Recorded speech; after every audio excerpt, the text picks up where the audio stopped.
Assalamualaikum Assalamualaikum warahmatullahi warahmatullahi wabarakatuh. wabarakatuh. Kami dari kelompok 4 akan mempresentasikan tentang a social conception of philosophy atau konsep sosial filsafat. Perkenalkan, nama saya Syamira Najagani. Perkenalkan, nama saya Muhammad Fauzan Mukhtar. Perkenalkan, nama saya Rahel Margaret Purba. Perkenalkan, nama saya Herdi Agus Aryansyah. Peirce berpendapat bahwa filsafat harus dipraktikkan dalam semangat ilmiah. Ini adalah posisi yang kontroversial dengan kritik dan pendukungnya. Semangat penyelidikan. Sisi lain sains juga bisa berarti pengetahuan yang sistematis. Sains dipahami sebagai kumpulan pengetahuan yang dapat diidentifikasi dari karakternya yang tertata dengan baik. Peirce mengklaim bahwa untuk para ilmuwan yang mempraktikkan sains berarti tubuh kegiatan mereka sendiri yang tepat itu menunjukkan pertanyaan hidup dipandu oleh hasrat yang efektif untuk menemukan kebenaran. Ide ilmu ini lebih terfokus pada metode yang digunakan daripada pengetahuan yang diperoleh. Konsepsi Baconian hampir sama dengan Peirce. Dalam pengertian ini, sains tidak terutama menunjukkan kumpulan fakta, metode, atau pengetahuan. Kunci substansi sukses di Peirce. Kunci substansi sukses di Peirce adalah kesediaan para ilmuwan untuk mengirimkan Vinay kepada penghakiman masyarakat. Kritik terhadap kelompok sosial yang relevan, sementara sociality of science mudah dimengerti dalam praktik komparatif, ada sisi lain yang lebih idealis. Sisi untuk Peirce analisis aspek komunal sains. Persyaratan bahwa filsafat seharusnya menjadi mode kegiatan sosial. Bukan penguasa individu mungkin lebih bermasalah.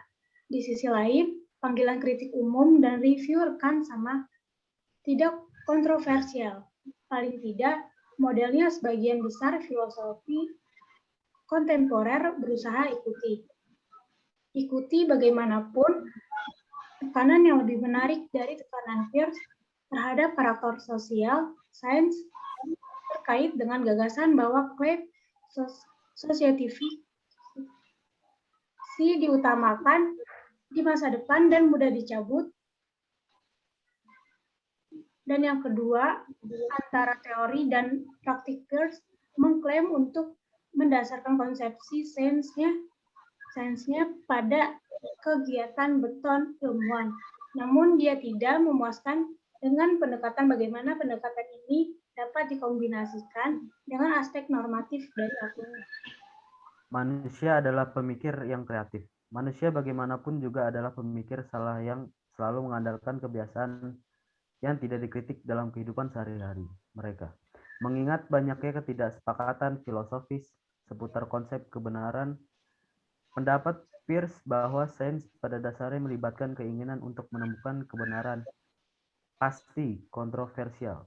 Arti kebenaran tentu saja merupakan salah satu pertanyaan yang paling rumit dan diperdebatkan dengan penuh semangat dari beasiswa Peirce.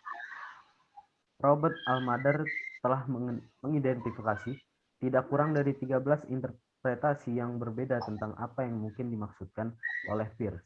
Dengan istilah tersebut, mensurvei daftar ini, kami menemukan bahwa tampaknya mungkin untuk mengaitkan hampir semua pandangan kebenaran kontemporer dengan Peirce.